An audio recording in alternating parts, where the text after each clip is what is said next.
समाजकंटकांना थारा देऊ नका, संदीप बेडसे। येत्या 22 तारखेला शिंदखेडा व विशेषतः दोंडाईचा शहरात शिवस्वराज्य यात्रेचे आगमन होत आहे। या निमित्ताने आज सकाळी 10:30 वाजता दोंडाईच्या बैठक होती, परंतु प्रकृतीच्या कारणास्तव मी शिंदखेड्यात निवासस्थानी होतो। यावेळी मला समजले की काही समाजकंटकांनी हिंदू मुस्लिम बांधवांमध्ये द्वेष पसरविण्यासाठी दंगल घडविण्याचा प्रयत्न केला। आताच विरोधकांची प्रतिक्रिया मी ऐकली। त्यांनी म्हटले की काही पुढारी या घटनेत राजकीय पोळी भाजण्याचा प्रयत्न करत आहेत, परंतु दोंडाईच्या वासियांना माझी विनंती आहे की महाविकास आघाडीचा कुठलाही नेता अशा वाईट प्रवृत्तीला थारा देणार नाही। हिंदू मुस्लिम बांधवांनी एकोप्याने राहावे, समाजकंटकांना थारा देऊ नये, पोलिसांनीही समाजकंटकांच्या नांग्या ठेचून काढाव्यात। नागरिकांनी कोणत्याही अफवांना बळी न पडता जातीय सलोखा टिकवून ठेवावा असे आवाहन राष्ट्रवादी काँग्रेस शरद पवार पक्षाचे प्रदेश सरचिटणीस संदीप बेडसे यांनी केले आहे। शहरात आज सकाळी ईद ए मिलाद निमित्त काढण्यात आलेल्या मिरवणुकीला गालबोट लागले।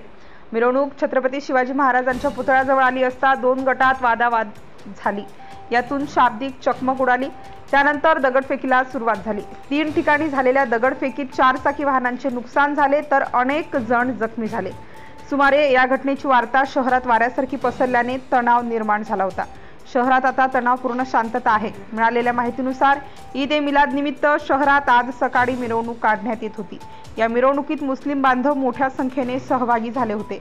ही मिरवणूक शहरातील छत्रपती शिवाजी महाराजांच्या पुतळ्याजवळून मार्गक्रमण करणार होती, मात्र या ठिकाणी एक गट आधीपासूनच उभा असल्याचे सांगितले जात आहे।